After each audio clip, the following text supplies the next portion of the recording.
तो प्यारे बच्चों, स्वागत है आपका आज की शानदार वीडियो के अंदर। आज है दुर्गाष्टमी और आज एक शुभ दिन भी है और आज से हम एक नई शुरुआत भी कर रहे हैं। प्यारे बच्चों, शुरुआत ये है कि अब से हर मंगलवार को, आज मंगलवार है और घड़ी तो खैर नहीं है मेरे पास, हाँ, और अभी लगभग सुबह के 5 बजने को है, तो लगभग 5 बजे हर मंगलवार को हम आपके लिए एक ऐसी वीडियो लेकर के आएंगे जो आपकी हर तरह के कॉम्पिटिटिव एग्जाम में हेल्प करने वाली है, पीएन से लेकर के और यूपीएससी के एग्जाम तक। ठीक है, अब वो आपके ऊपर डिपेंड करता है आप उस कॉन्सेप्ट को क्लियर करने के बाद उसको कौन से एग्जाम में यूज करते हैं।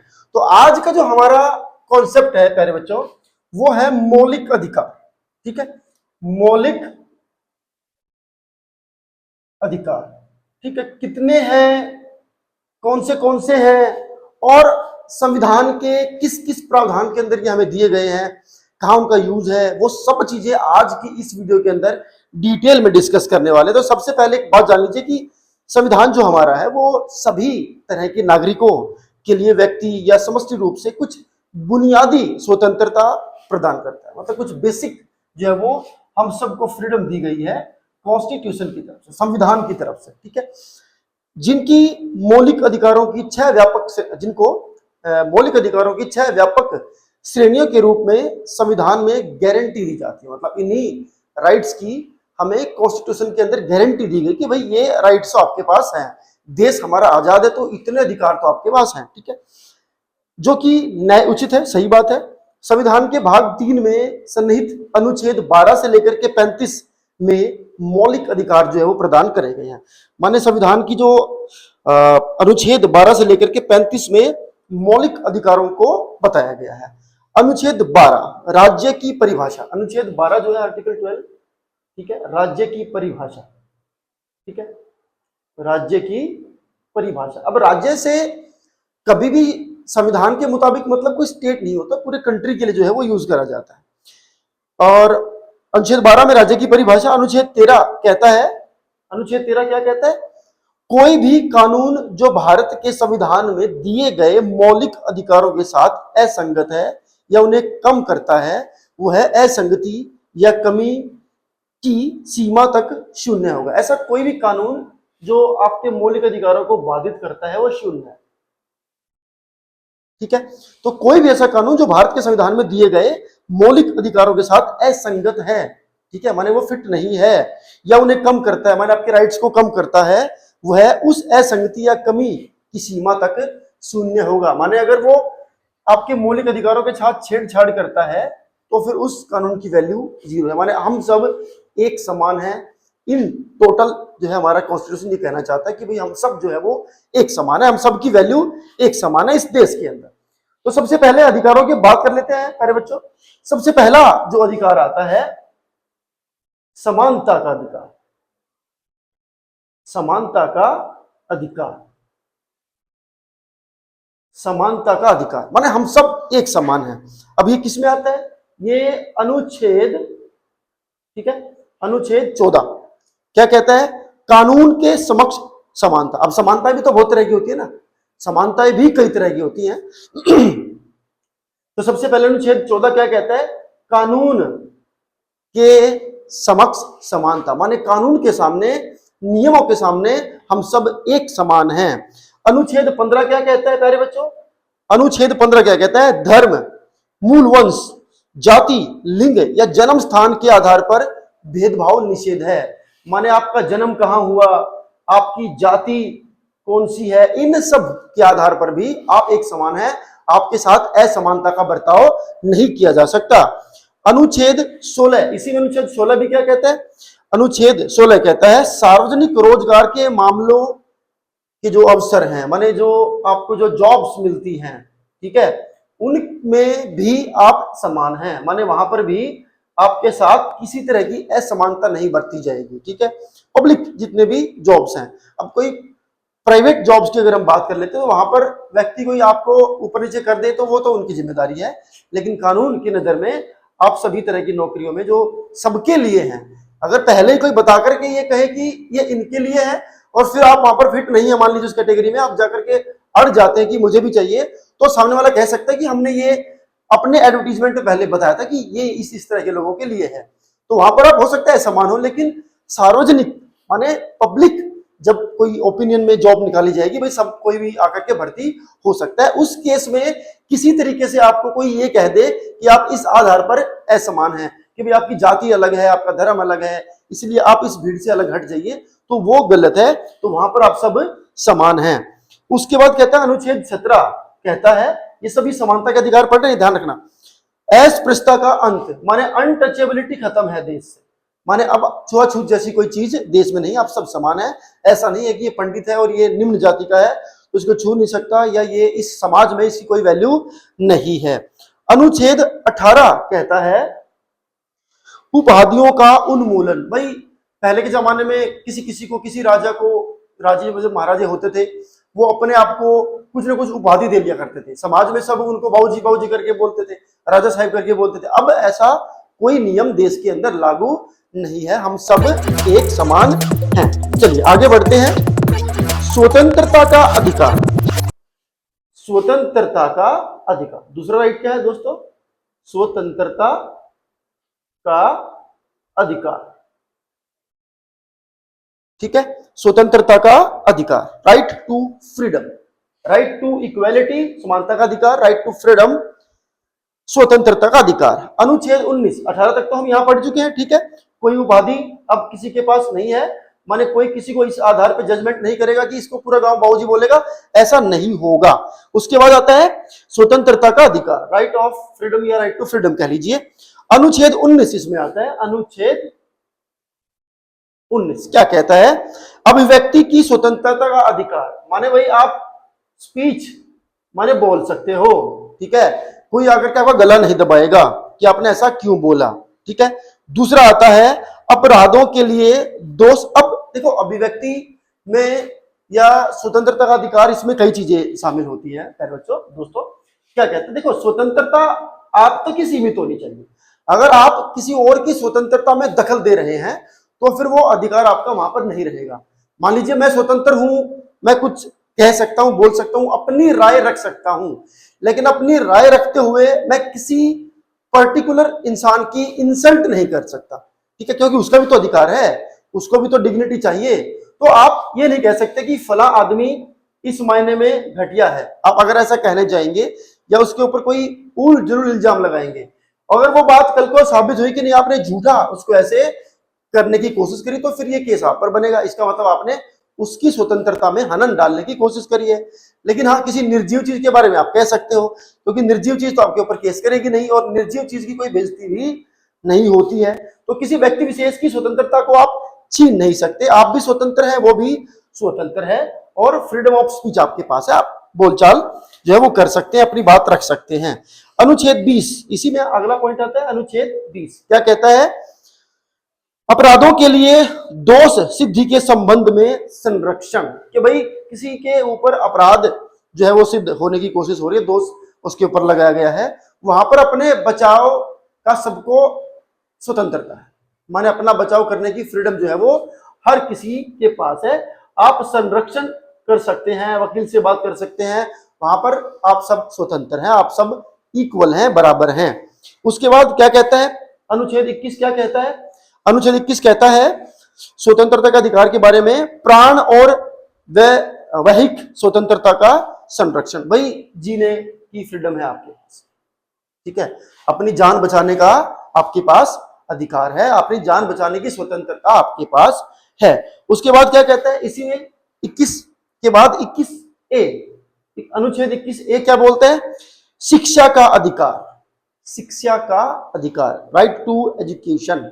आप पढ़ेंगे, आपको पढ़ाया जाए, इस देश के अंदर आपको शिक्षा मिलनी चाहिए, ये आपका अधिकार है।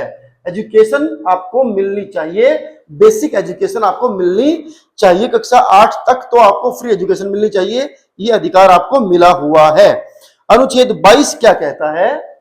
इसी में अनुच्छेद 22 कहता है कुछ मामलों में गिरफ्तारी और निरोध से संरक्षण। भाई कई सारी चीजें ऐसी भी हैं जिनमें अगर कोई आपको गिरफ्तार करने आए तो वहां पर आप कह सकते हैं कि मेरा अधिकार है कि इस वक्त आप मुझे गिरफ्तार नहीं करेंगे। जैसे कोई महिला है, किसी महिला को गिरफ्तार करना है तो जाएंगे पुलिस वाले, जेंट्स पुलिस वाले जाएंगे, उसको जाकर के गिरफ्तार करके नहीं ला सकते हैं। वो महिला इस बात का विरोध कर सकती है कि मेरी स्वतंत्रता है कि मुझे इस तरीके से गिरफ्तार ना किया जाए, रात को 1 बजे जाकर के किसी महिला को गिरफ्तार नहीं करेंगे। तो ये कई चीजें ऐसी हैं जहां पर आप अपना संरक्षण जो है वो उसका आपको अधिकार मिल जाता है। तो किसी किसी केस में, सब केस में नहीं कि आप किसी सिर्फ फोड़ेंगे तो कोई आपको कुछ कहेगा नहीं, ऐसा भी नहीं है, लेकिन हाँ किसी किसी मसले में ये आपके पास जो है छूट है। अनुच्छेद 22 ऐसा कहता है। तो ये स्वतंत्रता का अधिकार है और इसमें आप इस बात को ध्यान रखेंगे कि आपकी फ्रीडम आप तक ही सीमित रहे, वो किसी और की फ्रीडम को ना खाए। ये बात आपको ध्यान रखनी बड़ी जरूरी है। उसके बाद आता है प्यारे बच्चों, उसके बाद क्या आता है, शोषण के विरुद्ध अधिकार। भाई आपको कोई एक्सप्लॉइट नहीं कर पाएगा, कोई आपका शोषण नहीं कर पाएगा। तो शोषण के विरुद्ध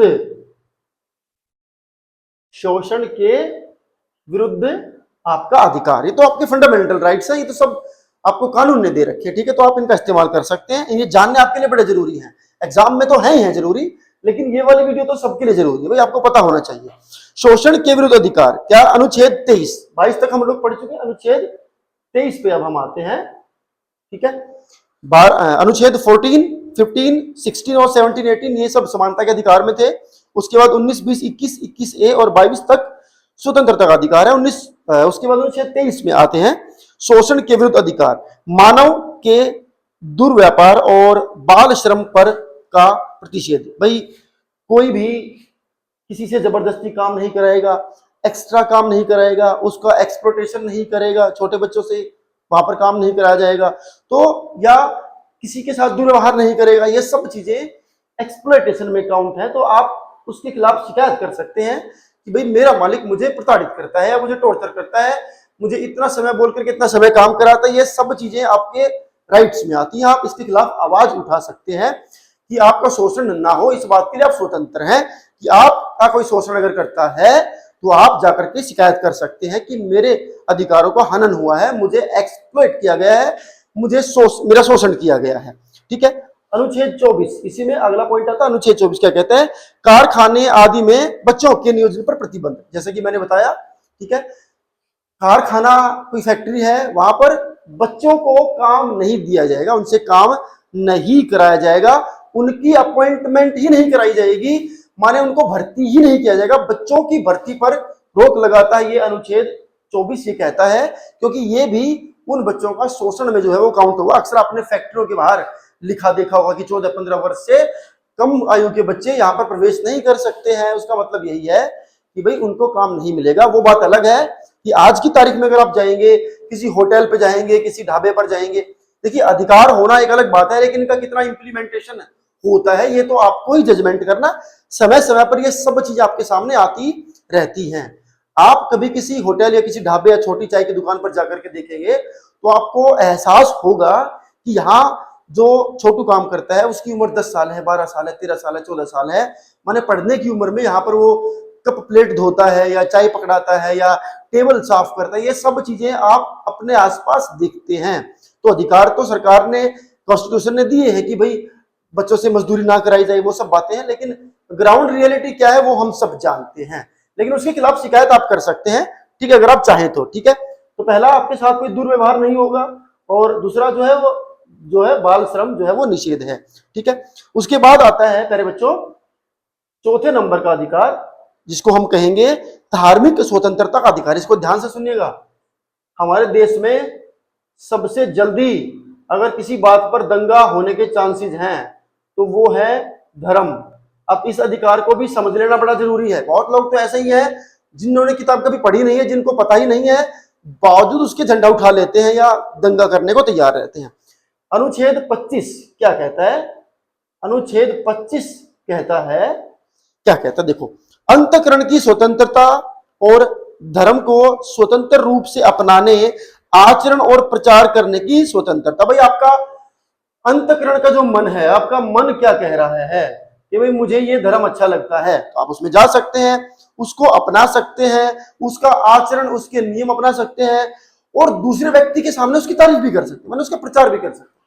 जैसे मैं मान लीजिए हिंदू हूं, तो मैं हिंदुइज्म को प्रमोट कर सकता हूं, मैं अपनी स्पीच में, अपने भाषण में, अपने किसी वक्तव्य में हिंदू धर्म की तारीफ कर सकता हूं। एक बात तो अब यहां पर लॉजिक क्या काम करता है, फिर से वही बात आती है कि ये आपका अंतःकरण का विषय है। आपको अच्छा लगा, आपने अपनी ओपिनियन दे दी, मेरे मुताबिक ये ऐसा है।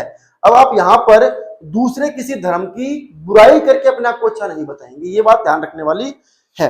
दूसरा क्या है इसमें, अनुच्छेद 26 क्या कहता है प्यारे बच्चों? अनुच्छेद 26 कहता है धार्मिक मामलों का प्रबंधन करने की स्वतंत्रता। धार्मिक मामलों का मैनेजमेंट आप कर सकते हैं, ये आपके हाथ में है। कोई आकर के आपको फोर्स नहीं करेगा कि आपको ऐसे ऐसे करना है या वैसे वैसे करना, आपका धर्म का मसला है, आप अपने हिसाब से कंडीशंस को टैकल कर सकते हैं।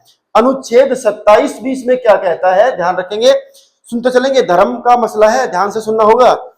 अनुच्छेद 27 क्या कहता है, किसी विशेष धर्म, देखो धार्मिक मामलों का प्रबंधन, ठीक है, ये आपका अपना विषय है कि अपने धार्मिक मामले आप अपने समझ से, विवेक से काम ले सकते हैं।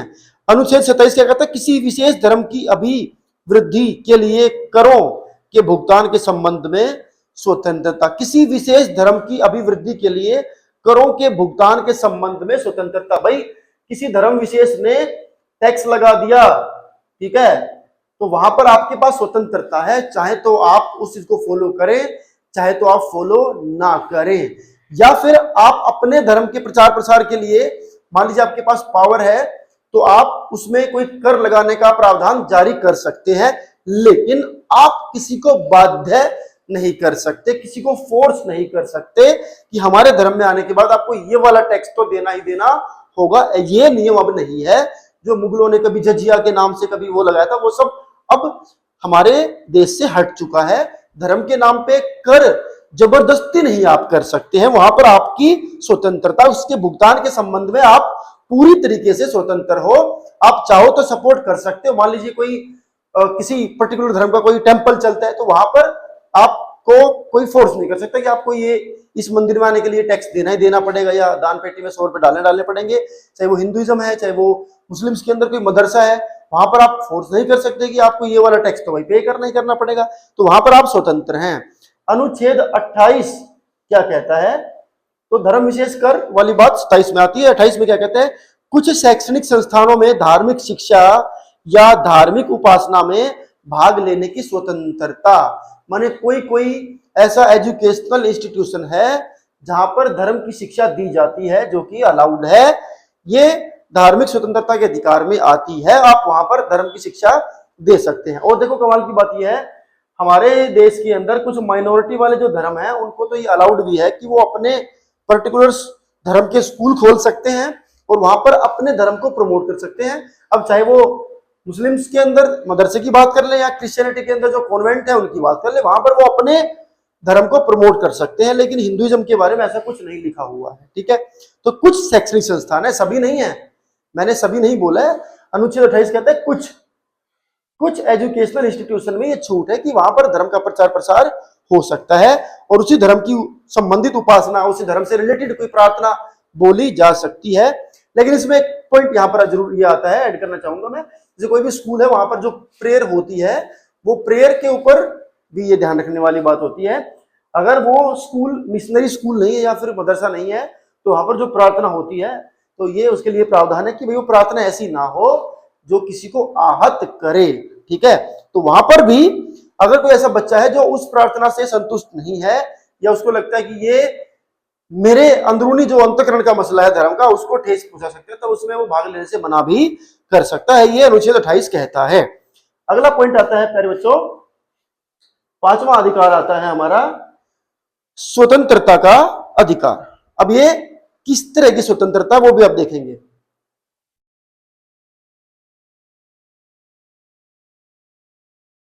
कौन सी स्वतंत्रता वो भी देखने वाली बात आती है। अनुच्छेद 29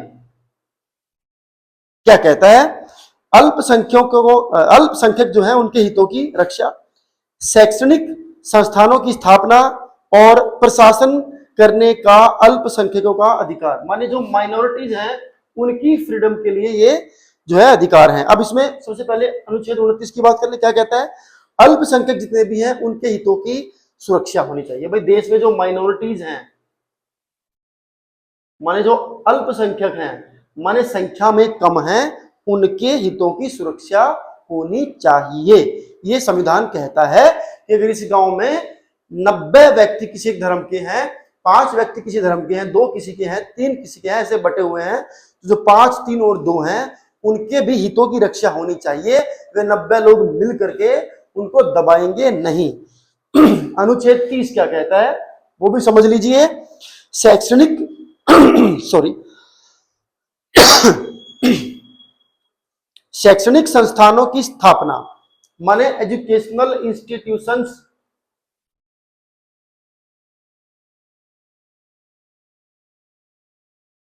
संस्थानों की स्थापना, शिक्षा संस्थानों की स्थापना अनुच्छेद 30 में मतलब माइनॉरिटीज के लिए शिक्षा की व्यवस्था।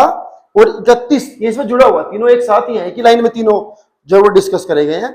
स्थापना और प्रशासन करने का अल्पसंख्यकों का अधिकार, माने जो माइनॉरिटीज है उनके लिए ये पूरी लाइन बताई गई है 3 अनुच्छेद में, 29, 30 और 31 में। वो लाइन क्या है एक बार समझेंगे। वो लाइन ये है कि जो माइनॉरिटीज है, अल्पसंख्यक है, उनके हितों की रक्षा होनी चाहिए। उनको शैक्षणिक संस्थान खोलने और प्रशासन करने का अधिकार, ये उनकी स्वतंत्रता है जिसको हम छीन नहीं सकते। अगर माइनॉरिटीज अपना कोई स्कूल कॉलेज खोलना चाहता है तो खोल सकता है, प्लस उसकी जो मैनेजमेंट है वो अपने हिसाब से भी रख सकता है, ये उनको अधिकार है। उसके बाद लास्ट 6th पॉइंट हमारा आता है, क्या आता है? संवैधानिक उपचारों का अधिकार। संवैधानिक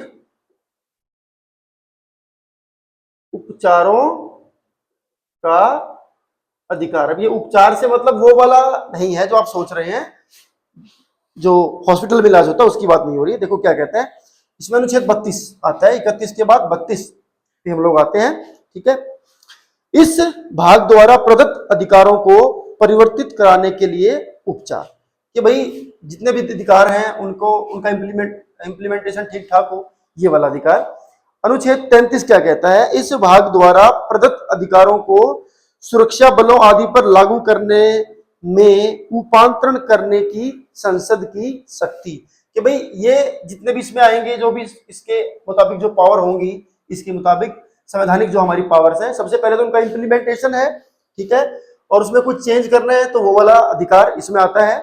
दूसरे नंबर पे जो भी इसमें अधिकार हैं, इसमें जो भी अधिकार दिए गए हैं, अगर उनको लागू करना है सुरक्षा बलों पर, माने डिफेंस जो फोर्सेज हैं, तो उसके अंदर कुछ बदलाव करने की जो है वो संसद की शक्ति, माने पार्लियामेंट की जो है पावर इसके अंदर जो है वो बताई गई है कि पार्लियामेंट के अंदर उसकी पावर रहेगी पार्लियामेंट के पास। अनुच्छेद 34 क्या कहता है?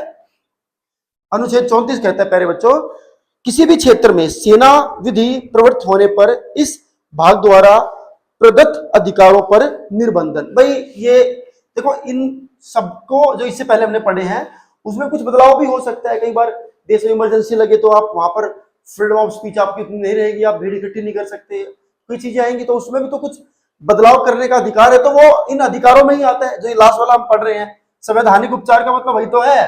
कॉन्स्टिट्यूशन ने जो आपको बताया, जो स्वतंत्रता दी है, उसके अंदर कुछ बदलाव करना है, कभी कोई काट छाट करनी है, कभी एक लेवल पर आकर के रोक लगा देनी है, तो वो पावर्स पार्लियामेंट के पास रहेंगी, ये इसमें साफ साफ बता दिया।